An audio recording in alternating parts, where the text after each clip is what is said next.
welcome to our insight for the day. Ako'y nagbabalik. Ito si Jasmine ulit. Today is January 11 and I am on my way to church for the fellowship.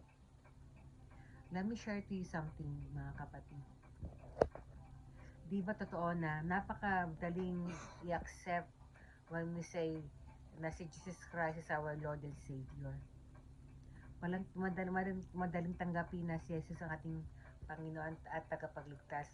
At madali rin magsabi ng thank you Lord. Thank you Lord sa lahat ng mga pagpapala. Thank you Lord for all the blessings. Thank you Lord for the forgiveness of my sin. Di ba ang daling tanggapin, madaling sabihin, at madaling i-accept.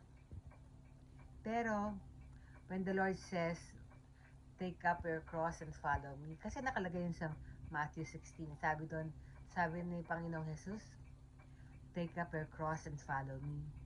Ano? Papasanin ko ang krus para sumunod kay Jesus. The cross itself is napakahirap, napakabigat for sure. When we say about the cross, we talk about the trials, the problems, the sickness that we're facing. Lahat yan, you have to carry that. Sabi nga, and follow Him. Ang pag-follow sa Kanya, hindi rin madali. You have to give up so many things. So, when Jesus says, take up your cross and follow me, it's very difficult to accept. Diba?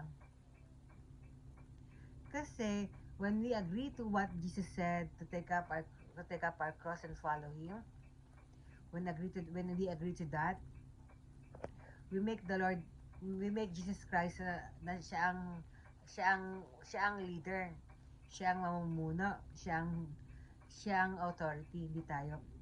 So He will be our Lord and Savior, tayo will be servant. Kaya lang, ito, sa totoo lang ha mga kapatid, most of the time, we become the leader, masiga pa tayo kay Lord. We want our desires to be answered by God in the way that we want to be answered. Masastig pa tayo kay Lord.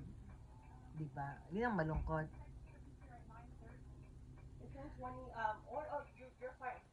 Pero, when we accept the Lord Jesus Christ as our Lord and Savior, in-accept natin siya sa ating buhay, ibig sabihin, siya sa maging siga sa atin, siya ang astig. Siya ang siga, hindi tayo.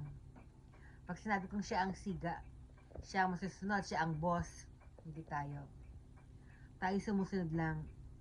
So mga kapatid, I encourage every one of us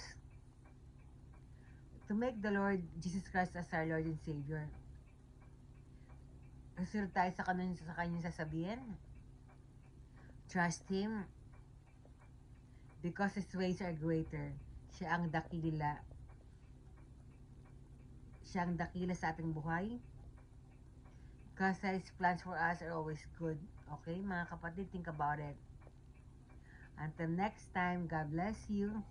God loves you. Bye.